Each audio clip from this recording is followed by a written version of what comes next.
I'm Gemma Givens.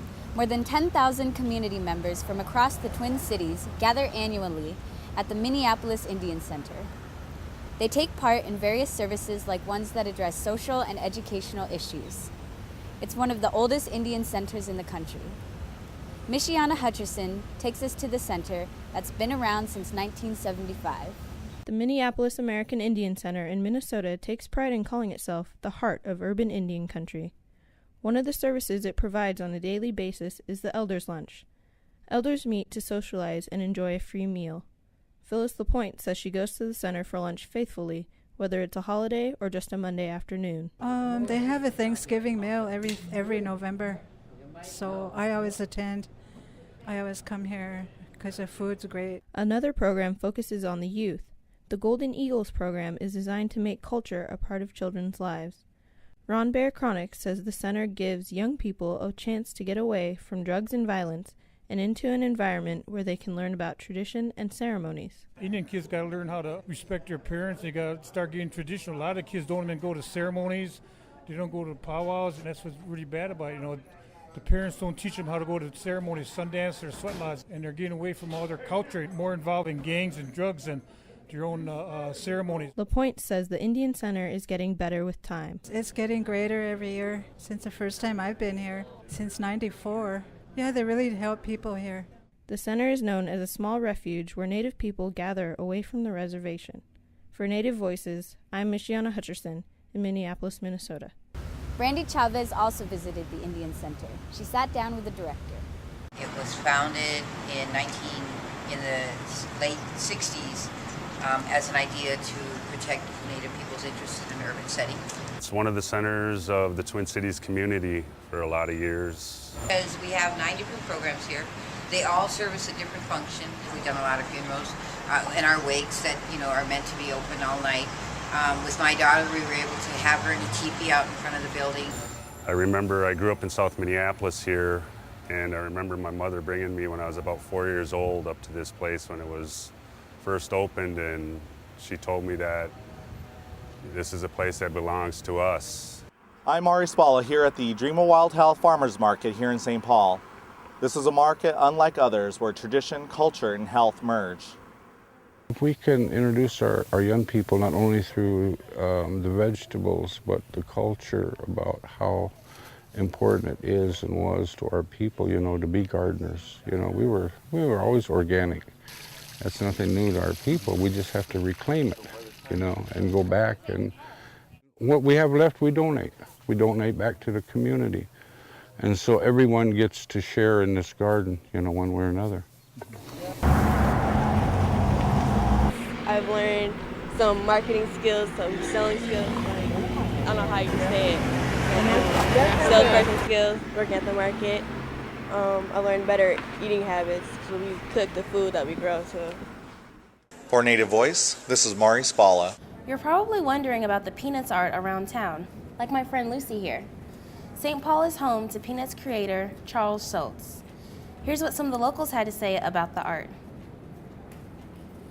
Fun atmosphere type, the statues add to the area, and they're colorful. Prime them, and then you start applying your clay, which we just put some on the front of that doghouse, but to make all the attachments, so like the big apple and the popcorn and the little candies and things like that, that's all made out of an epoxy clay.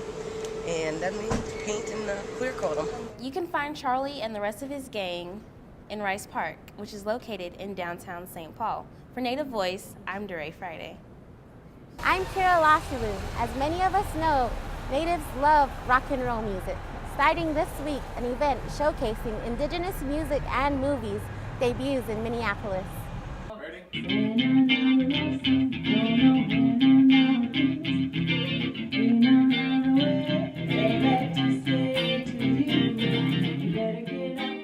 My name is Joni Buffalohead, and I'm the vocalist for Blue Dog.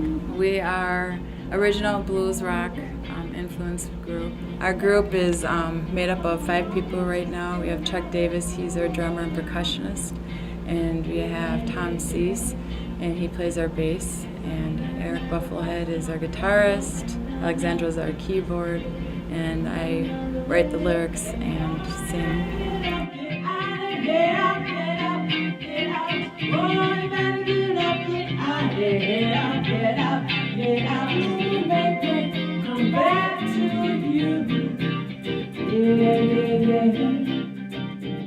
This event coming out from Minneapolis, it's a good start because it's, you know, intertribal and national, so whatever you can do to help. 1851, down at St. Peter, they were hanging around and a whiskey. Oh, I'm really excited about it. You know, there's not that many opportunities for Native bands. We have a lot of, you know, we play a lot of gigs, but a lot of them aren't really oriented towards Native community.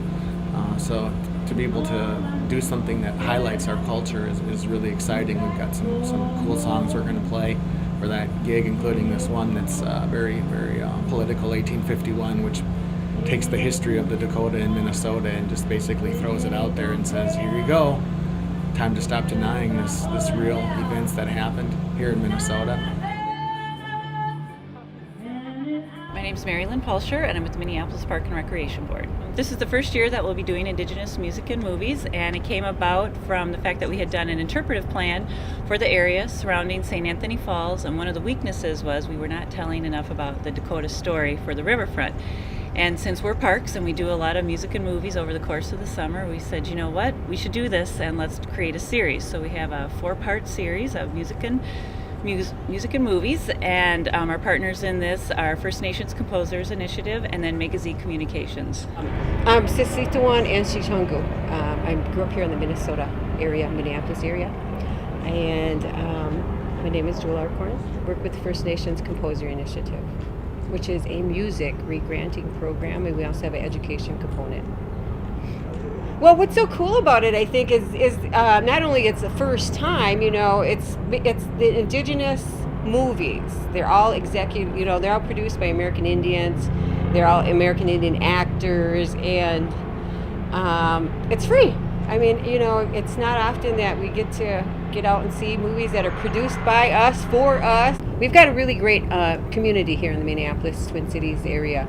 And we're all pretty supportive of each other as an American Indian community. So I think we'll have a really good group coming out. Family oriented, you know, place to sit out and have bring your chairs and bring your blankets, and it's going to be a pretty good time. We're excited. The Indigenous Music and Movie Series will be held every Thursday for the next 3 weeks. For Native Voice, I'm Kira Lasilu. As you can see, we've had a very busy week. I wish I could say the same about some of our mentors. Excuse me. Antonia, some of your students are looking for you. Don't they know I'm on vacation? Oh, and the bubbles are off. Can you go turn them on? And I need another Diet Coke. Thank you. We hope you've enjoyed our presentation, A Vision of Minnie Two Shoes. Her passion has inspired many of us. We miss you, Minnie.